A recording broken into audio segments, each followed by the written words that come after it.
I did not expect either of my videos to Hank Green and SciShow about their unfortunate piece on knitting and physics to go quite so viral. The first one I made might be the most viral video I've ever had on TikTok. It's up there. It's up there for me. Y'all, I'm not going to waste an opportunity to talk about knitting. I could go on a million different tangents, and today I want to talk about knitting as resistance. Now, I made a video where I touched on this subject a number of months ago when people on the internet were giving AOC shit for knitting a sweater on public transit. Like, you should be fighting fascism instead of knitting a sweater while you're on your commute on the public transit system. That really got my hackles up, considering I knit on public transit. I knit all the time, but that gave me an opportunity to introduce the concept of knitting as resistance. And I really want to expand upon that concept some more. This may end up being a two-part video. We will see.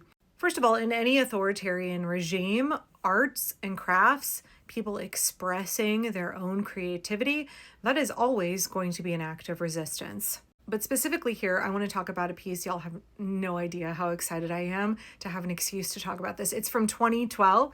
It was presented at the Textile Society of America's annual symposium. It's entitled Knitting as Dissent, Female Resistance in America Since the Revolutionary War. It's by Tova Hermanson from the Costume Society of America. If you're watching this on YouTube, I will link to the PDF in the video description so you can go read the whole thing for yourself. Now, before I start, knitting is not an exclusively woman-owned, female-only craft and skill.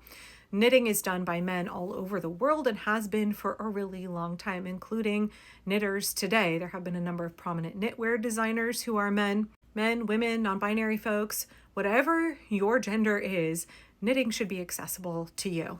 It's just that this piece focuses specifically on women throughout American history and their role in using knitting as dissent, knitting as resistance. We would be remiss, though, in excluding the reality that knitting has been presented as a feminine pursuit and as less than because of it for centuries. It's been relegated as a form of women's work.